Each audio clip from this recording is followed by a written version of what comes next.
Assalamualaikum warahmatullahi wabarakatuh. Ashama harkafuuna jirra jirtu hunda keessanuu bakka jiraatanii saatana geessan isinin jecha arraas jechuudha appilikeeshinii akka ajaa'ibaatti isiniif hojjetu isinii qabadhee dhufeetiin jira.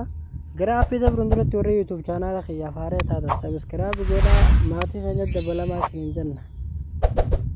Egaa asumaan gara barnootaatti waliin dabarra. Aappiin irraan tanaa pilaastorii keessa hin jiru. Inni pilaastorii keessa jiraatus jechuudha. Ka pilaastorii keessa gabbuufatan san isiniif hin hojjetu jechuu koodiidha isin gaafata. Saniifuu telegiraama kiyyaa linkii telegiraama kiyyaa description boxii viidiyoo amma ilaalaa jirtanii kana jalaan isiniif kaaya. Achi jalaa linkii telegiraama qabattanii telegiraama gasseentanii ol baafattanii akkasitti fayyadamtan jechuu. Mee amma telegiraama waliin seennee haa ilaallu. Egaa telegiraama jala ergaala kanaan dhuftaniin booda kunoo aappiin isa kana jechuudha. Ni martuun erga jiru kana yeroo takkaaf isuma kana raggadhoyne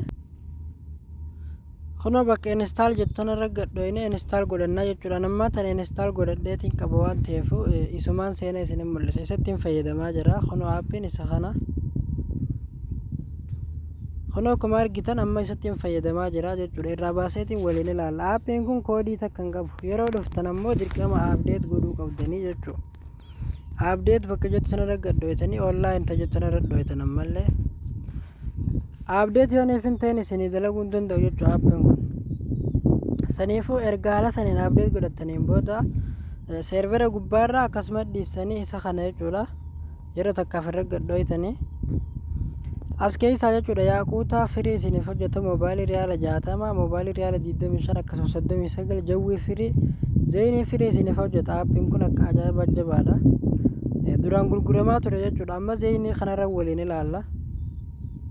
Egaa appilikeeshina erga update godhattanii akkasitti umurattaniin booda start bakka jettan raggadhoytanii jechuudha yeroo takkaaf.